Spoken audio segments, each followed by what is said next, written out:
Good morning everybody. आज है Wednesday. तो वेडनेसडे में हमारा 12th मैथमेटिक्स का डे होता है। तो 12th मैथमेटिक्स में देखिए रेगुलर क्लासेस में तो जो चैप्टर स्टार्ट किया है वो है हमारा डिटरमिनेंट मैट्रिसेस। उसकी तो अलग प्लेलिस्ट होगी। डिटरमिनेंट मैट्रिसेस इसलिए किया जाता है कुछ बच्चों का 11th में जो चैप्टर 1 होता है रिलेशन, चैप्टर 1 होता है सेट, और चैप्टर 2 जो होता है रिलेशन एंड फंक्शन, वो थोड़ा सा वीक होता है। वो उसे थोड़ा थियोरेटिकल समझता है, जबकि थियोरेटिकल वो भी नहीं है, वो भी बहुत ही प्रैक्टिकल, बहुत ज्यादा प्रैक्टिकल चैप्टर है। तो इसलिए रेगुलर क्लासेस में डिटरमिनेंट मैट्रिसेस स्टार्ट हुआ है। किसी के स्कूल में अगर डिटरमिनेंट मैट्रिसेस स्टार्ट हुआ हो, मैट्रिसेस स्टार्ट हुआ हो, तो 3 साल पुरानी एक वीडियो में डली हुई है, उसे देख लेगा तो उसे को मैट्रिक्स की शुरुआत की 2 एक्सरसाइज भी समझ में आ जाएगी। लेकिन मैं एनसीईआरटी के अकॉर्डिंग चलता हूं, और एनसीईआरटी ने जब रिलेशन एंड फंक्शन चैप्टर 1 रखा है तो कुछ सोच समझ के ही रखा होगा। और मैं आपको बता दूं सोच समझ के क्या रखा है। जो 11th में चैप्टर 1 था सेट, जो 11th में चैप्टर 2 था रिलेशन एंड फंक्शन, ये उसके बाद का ही स्टेप है। रिलेशन एंड फंक्शन जहां तक आपने 11th में छोड़ा था वही से हम 12th में स्टार्ट करते हैं। और मैं अगर आपको आम जीवन में बताऊं तो ये चैप्टर रिलेशन एंड फंक्शन पूरे मैथमेटिक्स का ओरिजिन है।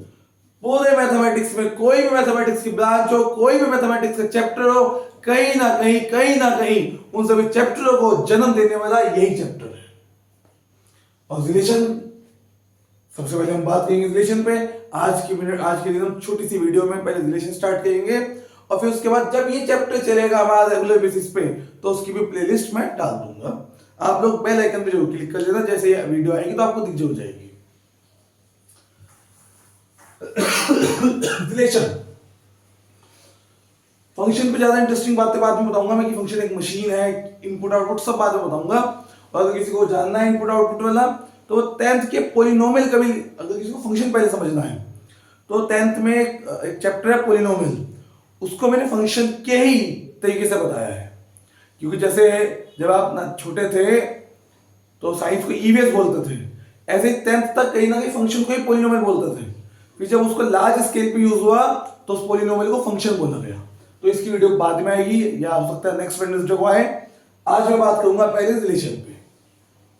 रिलेशन देखो ऐसा नहीं कि मैथ्स में शब्दों का मीनिंग बदल जाएगा, वही मीनिंग है जो चैप्टर के नाम जो यहाँ पे है इंग्लिश में है, जो मैथ्स में है। रिलेशन मतलब क्या होता है? संबंध। संबंध किसमें होता है? 2 चीजों में। कभी कभी खुद का खुद में होगा, तब भी हम कहीं ना कहीं 2 ही चीजें कंसिडर करेंगे। और कभी कभी क्या होगा, एक का किसी दूसरे के साथ। और मैथ में कल आपने 11th की वीडियो में देखा होगा, ट्यूसडे में 11th की वीडियो आती है तो आपने देखा होगा, मैंने आपको सेट बताया था। तो अगर मैं 2 सेट को एक दूसरे से रिलेटेड करूं, 2 सेट कोई भी आप ले सकते हो। जैसे सपोज कीजिए मैं कोडिंग करता हूं, कोडिंग में इस तरह से करता हूं कि मैंने 1 2 3 4 5 लिखा, और इधर मैं लिखता हूं vowels A E I O you. तो ये जो सेट हुआ, ये किसका सेट हुआ? 1 to 5 नंबर्स का, 1 to 5 के नेचुरल नंबर्स का है ए। ये जो सेट हुआ ये किसका हुआ? वोवल्स का हुआ। तो अगर मैं इन दोनों एलिमेंट्स को एक दूसरे के साथ जोड़ूं, इसे इनपुट और इसे आउटपुट बोलूं, जैसे हम छोटी क्लास में कोऑर्डिनेट ज्योमेट्री लिखते थे ना, x, y, इस तरह से जोड़ूं तो इसके एलिमेंट इससे रिलेटेड होना स्टार्ट हो जाएंगे। जैसे कि 1 को मैं सबके साथ जोड़ दूं, सबके साथ जोड़ दूं। आपको अगर सबके साथ कैसे जोड़ा? फिलहाल हम सबके साथ जोड़ रहे हैं क्योंकि इसके एलिमेंट्स को इससे रिलेट करना है। हालांकि मैं बिल्कुल अलग वे में चलता हूं। सबसे पहले मुझे आपको कार्टेशियन प्रोडक्ट बताने थे, लेकिन मैं उसके भी आगे आ गया। आपको पता है कार्टेशियन प्रोडक्ट छोड़िए, 9th 10th पे आइए। कार्टेशियन प्लेन होता है, उसमें आपने देखा होगा कोई भी एलिमेंट एक्स और वाई एक्सिस पे होते हैं, तो इसको आप कहीं ना कहीं एक्स कंसीडर कर लीजिए, इसको क्या कर लीजिए? वाई। तो एक्स के साथ कौन कौन से वाई आ सकते हैं? जो पेयर बन सकता है उसी को हम कार्टेशियन प्रोडक्ट बोलते हैं। तो क्या क्या बनेगा कार्टेशियन प्रोडक्ट? 1a 1e, ये सब कार्टेशियन प्रोडक्ट बन रहे हैं। ये इस पूरे एक तरीके से इन दोनों का इकट्ठा एक एलिमेंट आ रहा है। 1a एक एलिमेंट हुआ जो इसके और इसको क्या कर रहा है? रिलेट कर रहा है। 1a से लिया गया और स्मॉल a b से लिया गया। 1e ठीक मैं ऊपर लिख रहा हूं, तो नीचे का आपको ना दिखाई दे रहा हो, तो अगर आप ध्यान से देखिए 1A, नेक्स्ट 1I, चलते रहेंगे 1O, 1E, 1U तक चलते रहेंगे, 5 बन गए। फिर उसके बाद 2 से लेट करेंगे हम, 2A, 2 के साथ I, N सब आएंगे, 2 के साथ U, 5 2 के साथ आ जाएंगे। फिर 3 के साथ A और 3 के साथ U। ये सब मैं लिख नहीं रहा हूं, डेट लगा रहा हूं, थोड़ा समय कम है हमारे पास, कम वीडियो बनानी है, कम मिनट की, और उसके बाद मेरे भी नेक्स्ट लेक्चर्स के टाइम हो रहे हैं, तो चलते रहेंगे 4U तक। ऐसे ही 5A, 5I, ऐसे चलते रहेंगे 5U तक। तो आप एक बात नोटिस कीजिए, दो सेट से कोऑर्डिनेट फॉर्म कहूं या ऐसे बोलता हूं मैं ऑर्डर्ड पेयर। 9th 10th में बोलते थे इसे हम कोऑर्डिनेट्स, यहां बोलेंगे इसे हम ऑर्डर्ड पेयर। कितने ऑर्डर्ड पेयर तैयार हुए? 5 5 5 5 5, यानी कि 25। और इन ऑर्डर्ड प्रोडक्ट को अगर मैं एक सेट में डाल दूं तो ये बन जाता है कार्टेशियन प्रोडक्ट का सेट। और इसे शो कैसे करेंगे? ए इससे रिलेटेड हुआ तो यानी कि पूरा का पूरा सेट किसका है? A क्रॉस V का। ये पूरा एक सेट बना दिया इन सभी ऑर्डर्ड पेयर को। ये ऑर्डर्ड पेयर बने कैसे? x, y की फॉर्म में बनाया। x पहले सेट से लिया, y दूसरे सेट से लिया, इन सबको हमने सीक्वेंस में लिखा है, सबको वन को लिखा हमने A I O E U के साथ सबको, यानी सबको लिखना है इस तरीके से।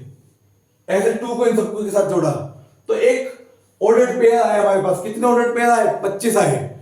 और इसे एक सेट बोलेंगे हम। जैसे सेट तो सिंगल होता था, लेकिन रिलेशन में दो चीजें आएगी, तो A के साथ कौन है? V है, तो ऐसे लिखता है A क्रॉस V। तो क्या बोलेंगे इसे हम? Cartesian product of A and V, या A क्रॉस V। प्रोडक्ट हुआ है, A इन सबके साथ आया है। यहां तक समझ में आ गया? तो ये बना हमारा कार्टेशियन प्रोडक्ट। रिलेशन नहीं आया अभी आएगा रिलेशन। तो सबसे पहले मैंने आपको दो सेट का कार्टेशियन प्रोडक्ट समझाया। अब आप नोटिस कीजिए, ये एक सेट है A क्रॉस V, से आप कुछ और भी बोल सकते हो। हमने इसे बोला A क्रॉस V, बोला इसे हमने A क्रॉस V बोला। अब आपको पता है, आपने 11th में टॉपिक पढ़ा है सबसेट। क्या पढ़ा है आपने? Topic subset. आपने टॉपिक पढ़ा है, 6:53 हो चुके हैं बच्चों, बस 2-4 मिनट की है, बस इतना समझ लीजिए। जैसे मान लीजिए एक सेट M है, उसके अंदर एक एलिमेंट ले लिया मैंने 1 2 3 4 5 6, ठीक। अब इससे मैं अलग अलग तरह के सबसेट बना सकता हूं इसमें से लेकर। जैसे कि एक मैंने बना दिया इसमें से B सेट 1 2, ये इसमें से बनाया सेट, तो B इसका क्या कहलाएगा? सबसेट, यानी कि B सबसेट ऑफ M। ऐसे ही ये 25 एलिमेंट है ऑर्डर्ड पेयर में। बस पता कितना है? ये सिंगल फॉर्म में है, ये पेयर फॉर्म में है ये भी एलिमेंट है, ये भी एलिमेंट। बहुत इजी है चैप्टर 1 और 2, लेकिन समझे कोई बच्चा समझ नहीं पाता, कोई समझा नहीं पाता, इसलिए हार्ड लगता है। तो जैसे M का सबसेट B हुआ, ऐसे A क्रॉस B के भी बहुत सारे सबसेट बन सकते हैं। कितने सबसेट बन सकते हैं? 11th में याद किया होगा, जितने एलिमेंट्स है, जैसे इसमें 6 हैं तो 2 की पावर 6। इसके अगर मैं सबसेट बनाऊं, इसके M के अगर मैं सबसेट बनाऊं तो 2 की पावर 6 यानी 64 सबसेट बन सकते थे। ऐसे ही ये भी एक सेट है A क्रॉस B, इसके अगर मैं सबसेट बनाऊं, तो 2 की पावर कितने हैं? 25, तो 2 की पावर 25 बन सकते हैं। अब वो तो बहुत सारे बन जाएंगे, उसमें से हम कुछ ले लेंगे मेन। वैसे रिलेशन कितने बन सकते हैं? A के B के साथ कितने रिलेशन बन सकते हैं? 2 की पावर 25 बन सकते हैं। क्यों? क्योंकि जितने भी कार्टेशियन प्रोडक्ट में एलिमेंट्स होते हैं, जो कार्टेशियन प्रोडक्ट सेट होता है, उसके जितने भी सबसेट होते हैं उसे रिलेशन बोलते हैं। भाइयों बात समझ में आ गई? जैसे मैं एक नया एक सेट ले लेता हूं H, A क्रॉस B का सबसेट है वो। जैसे मैंने ले लिया 1A 1E 2I 3U,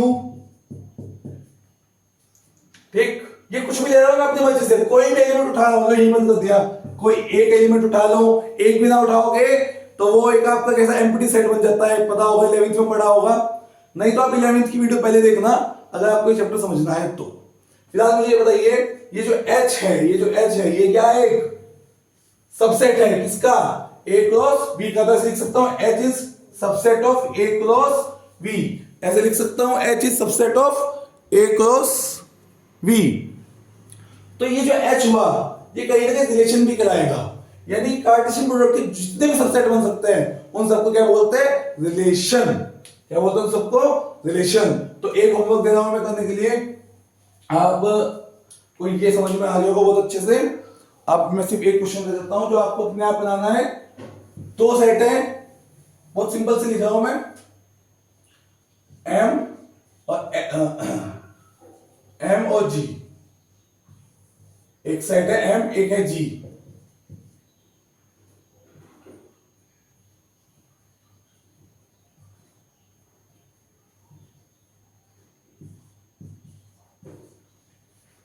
M में 1 2 3 है, G में अल्फा बीटा गामा है। सबसे पहले आपको इसका कार्टेशियन प्रोडक्ट बनाना है, फिर जितने भी पॉसिबल सबसेट हो वो सब बनाने हैं। मैं आपको पहले बता दूं, इनकी मल्टीप्लाई करो, 3 3 जा 9, 9 तो एलिमेंट आएंगे कार्टेशियन प्रोडक्ट में, ठीक। और 2 की पावर 9 कर दीजिए, क्योंकि जो रिजर्व में आया था 25 एलिमेंट, तो जो सबसेट बनेंगे तो थोड़ा इजी कर दिया आपके लिए। 1 और 2 तो 4 बन गए, मतलब इसकी इसको मल्टीप्लाई कीजिए, जिसका 11th मजबूत होगा उसी को समझ में आएगा 12th मैथ। तो M क्रॉस G में कितने एलिमेंट आएंगे? सीधा सीधा मल्टीप्लाई कर दिया वो नंबर ऑफ एलिमेंट्स की, 4। तो कितने सबसेट बन सकते हैं? 2 की पावर 4 यानी कि 16। तो वो 16 सबसेट्स आपको बनाने हैं, और 16 के 16 को कोई नाम दे देना, वो ABCD कुछ भी नाम दे देना। वो 16 के 16 क्या कहलाएंगे? सबसेट कहलाएंगे। सबसेट कहलाएंगे, और सबसेट के साथ साथ उन सबको क्या बोल देंगे? हम रिलेशन बोल देंगे। तो आई होप आप सबको समझ में आ गया होगा। Relation is the subset of Cartesian product of two set. कौन से दो सेट? जिनको आपस में रिलेट करना है। ओके, आई होप समझ में आया होगा। थोड़ा सा टाइम का इशू है, जो भी डाउट होगा आप पूछ लेना मेरे से। धन्यवाद। जय हिंद, जय भारत, अखंड भारत, समृद्ध भारत।